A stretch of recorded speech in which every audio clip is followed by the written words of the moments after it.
Good evening, ladies and gentlemen, and welcome to the 7 o'clock main news. In tonight's headlines, His Highness the Amir receives congratulatory cables from world leaders on the UN honouring Kuwait as a humanitarian centre and His Highness as a humanitarian leader.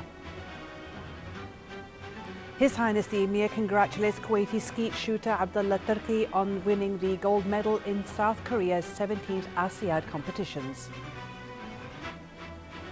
Al-Muallim affirms Syria stands with worldwide efforts to combat IS militants as Turkey considers military options against the terrorists.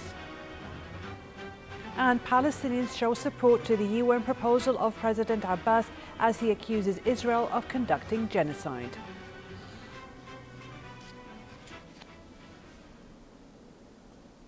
His Highness the Emir Sheikh Sabah Al-Ahmed Al-Jaber Al-Sabah received this morning at Bayan Palace His Highness Sheikh Nasser Al-Mohammed Al-Ahmed Al-Sabah.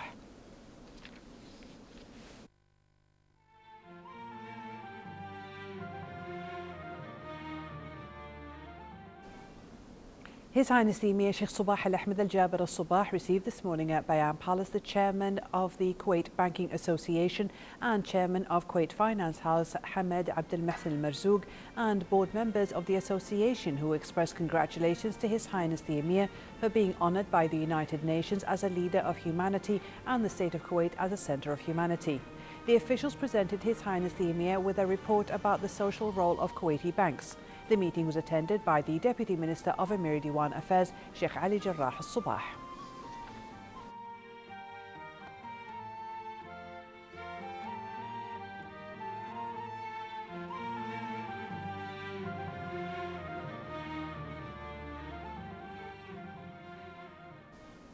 His Highness the Emir Sheikh Sabah Al-Ahmed Al-Jaber Al-Sabah received a cable of congratulations from His Majesty King Jigme Kisar of Bhutan, in which he sent his best wishes and congratulations on the United Nations awarding Kuwait the title of Humanitarian Action Centre and His Highness the Emir a humanitarian leader. He said this honouring came in appreciation of the great efforts being made by His Highness the Emir and the State of Kuwait on the international humanitarian level. His Majesty also praised Kuwait and His Highness the Emir's support to humanitarian works worldwide, which boosted Kuwait's image. His Highness the Emir sent a reply cable thanking the King of Bhutan for the kind feelings and best wishes which His Majesty expressed in his cable of congratulations for naming Kuwait as a humanitarian action centre and His Highness the Emir as a humanitarian leader by the United Nations. His Highness the Emir also thanked him for his praise of Kuwait's contribution to humanitarian works, saying that this gesture reflected the existing good relations between the two countries. His Highness the Emir Sheikh Sabah Al-Ahmed Al-Jaber Al-Sabah received a cable of congratulations from His Excellency President Maumoon Hussein of the Islamic Republic of Pakistan, in which he sent his best wishes and congratulations on the United Nations awarding Kuwait the title of Humanitarian Action Centre and His Highness the Emir a humanitarian leader. He said this honouring came in appreciation of the great efforts being made by His Highness the Emir and the State of Kuwait on the international humanitarian level. His Excellency also praised Kuwait and His Highness the Emir's support to humanitarian works worldwide, which boosted Kuwait's image. His Highness the Emir sent a reply cable thanking the President of Pakistan for the kind feelings and best wishes which His Excellency expressed in his cable of congratulations for naming Kuwait as a humanitarian action centre and His Highness the Emir as a humanitarian leader by the United Nations. His Highness the Emir also thanked him for his praise of Kuwait's contribution to humanitarian works, saying that this gesture reflected the existing good relations between the two countries. His Highness the Emir Sheikh Sabah Al-Ahmed Al-Jaber Al-Sabah sent a cable of congratulations to His Excellency the President of the Islamic Republic of Afghanistan, Ashraf Ghani, on his inauguration as the new President of his country.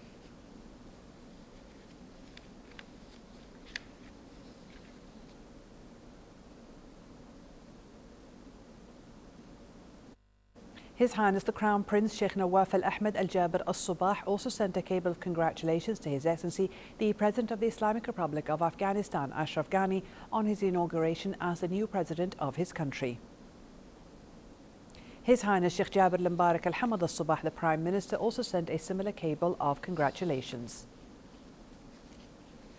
His Highness the Emir Sheikh Sabah Al-Ahmed Al-Jaber Al-Sabah sent a cable of congratulations to His Excellency the President of the Republic of Botswana, Sir Tacy Khama Ian Khama, on the occasion of his country's National Day. His Highness the Crown Prince Sheikh Nawaf Al Ahmed Al Jaber Al Subah sent a cable of congratulations to His Excellency the President of the Republic of Botswana, Seritezi Khama Ian Khama, on the occasion of his country's National Day. His Highness Sheikh Jaber Al Mbarak Al Hamad Al Subah, the Prime Minister, also sent a similar cable of congratulations. His Highness the Amir Sheikh Sabah Al Ahmed Al Jaber Al Subah sent a cable of congratulations to the Kuwaiti skeet shooter Abdullah Turki Al Rashidi on the occasion of winning the gold medal in the skeet shooting competitions taking place at the 17th ASEAD in Incheon, South Korea.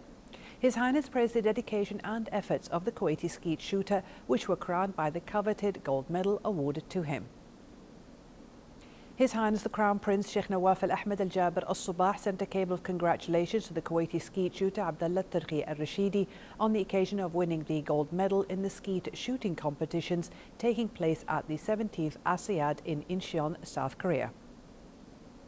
His Highness Sheikh Jaber Al Mbarak Al Hamad Al Subah, the Prime Minister, also sent a similar cable of congratulations. His Highness the Crown Prince Sheikh Nawaf Al Ahmed Al Jaber Al Subah received this morning at Bayan Palace His Highness Sheikh Nasser Al Mohammed Al Ahmed Al Subah.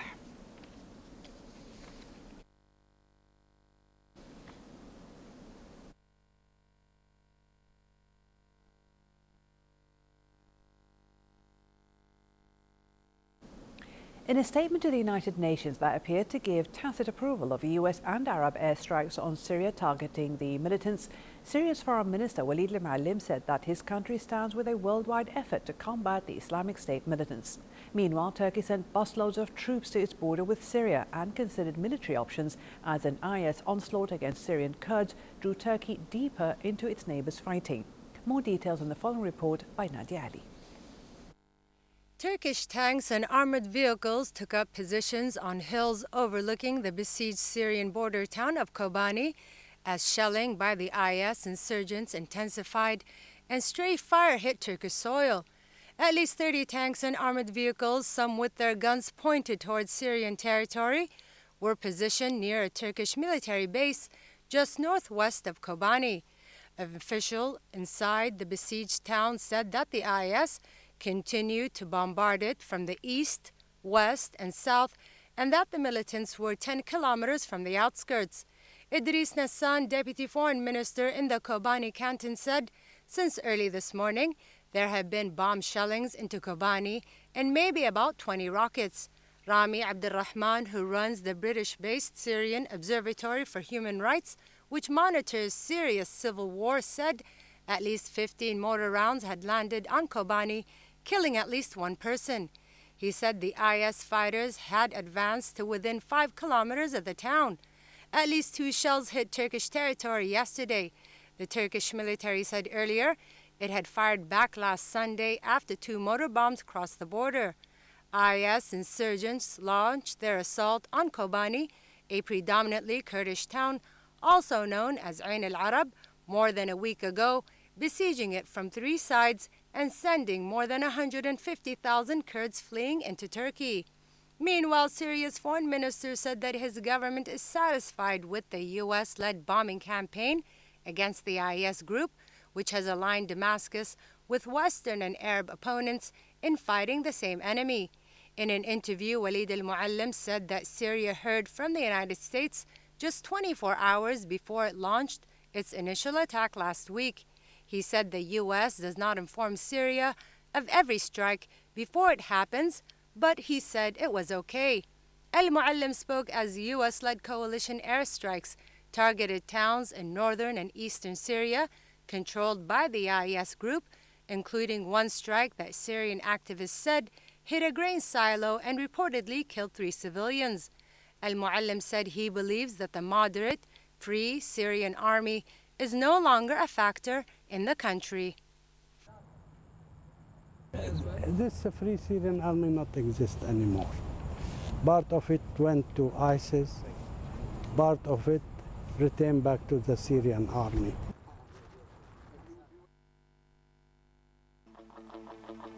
From the Sahara Golf Club, this is Sarah Club. From the Radisson Blue, I'm Gilma Jaburi. From Al-Sahel Club, this is Salim Kandiri. From the Scientific Center, this is Heba Abdulrahman. I'm Badriya Saleh, reporting for the Weekend 30 Minutes.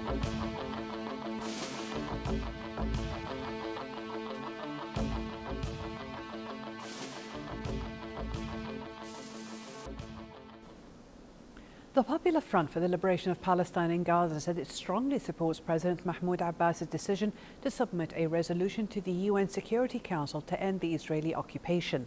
Meanwhile, furious international response prevailed, especially after the president's hard-hitting accusations in which he described the Israeli government as a war criminal. Majd al-Wahidi has this report. Following the Palestinian President Mahmoud Abbas' speech in the United Nations Security Council, different reactions prevailed. In Gaza, most local movements welcomed his diplomatic decision. The Popular Front for the Liberation of Palestine is an example. They said that they strongly support the president's call on the United Nations to pass a resolution to end the Israeli occupation. خطاب السيد أبو مازن The president's speech is a positive step towards the right path, especially after 20 years of absurd negotiations. It's a very good action. We hope and support the president's decision in completing the essential role. We still need to go to the International Criminal Court in order to bring Israel on trial. But not everyone has the same belief. For US and Israel, the president's speech was nothing but offensive and deeply disappointing. According to diplomatic sources, Abbas's speech drew a furious response from senior Israeli officials, with some describing it as a diplomatic terrorism. Such remarks came after the president has accused Israel of genocide in Gaza conflict and declared US-brokered peace process dead. The reaction of the representative of the Israeli government was clear. They want the President Mahmoud Abbas as an implementation tool for self-government. They want 5 stars occupation.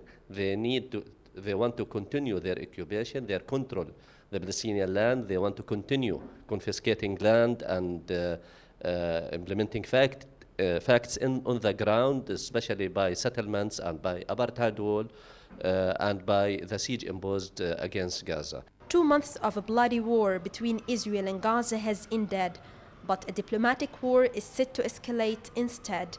Israel says all its actions against Palestinians are justified, but for Gazans, the death and displacement of thousands of civilians during the latest conflict is a strong motivation to fight for an independent state without the threat of any occupation and bloodshed. In the middle of the diplomatic war with Israel and the support of its allies, the unification of a strong Palestinian narrative and strategy is becoming more essential. Majd al-Wahidi, Kuwait TV, Gaza. Afghanistan and the United States signed a security pact today to allow U.S. forces to remain in the country past the end of the year, ending a year of uncertainty over the fate of foreign troops supporting Afghan forces as they take over responsibility for the country's security. Afghan, American and NATO leaders welcome the deal, which will allow about 10,000 American troops to stay in the country after the international combat mission ends on December 31st. At a ceremony in the capital, Kabul, Afghan President Ashraf Ghani told the crowd that the agreement signaled a fundamental shift for the positive in the country's relations with the world. For his part, NATO Secretary General Anders Fogh Rasmussen welcomed the agreement, saying it outlined the group's new mission to train, advise and assist Afghan forces. Tens of thousands of pro-democracy protesters extended a blockade of Hong Kong streets today, stockpiling supplies and erecting makeshift barricades ahead of what some fear may be a push by police to clear the roads before China's National Day.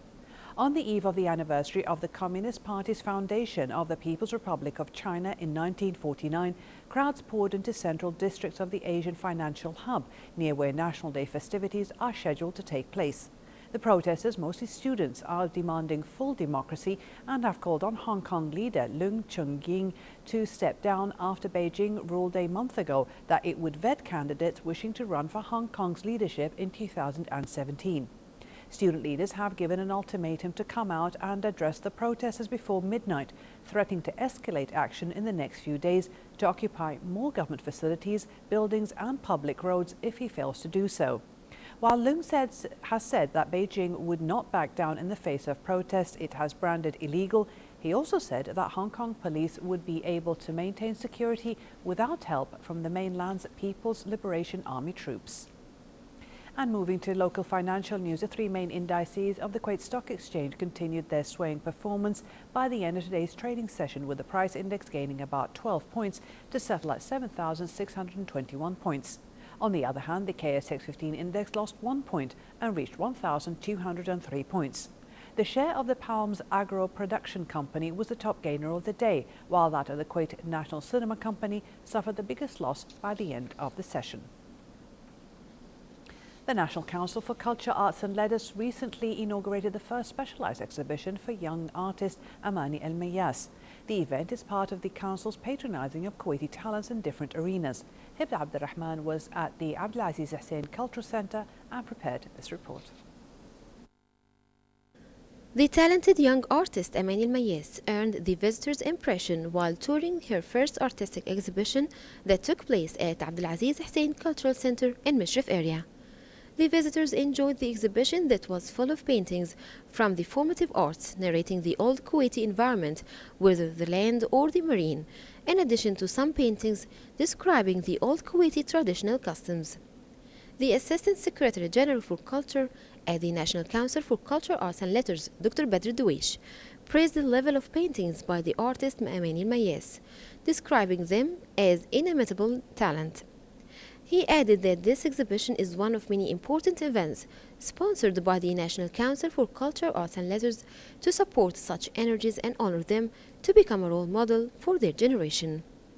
Al-Douish said that the care of these exhibitions are among the strategies of the National Council for Culture, Arts and Letters to highlight the creative talents, stressing the desire of the country representing by the Council on the care and attention for the young generations from plastic art, story writing, poetry and other literature and arts.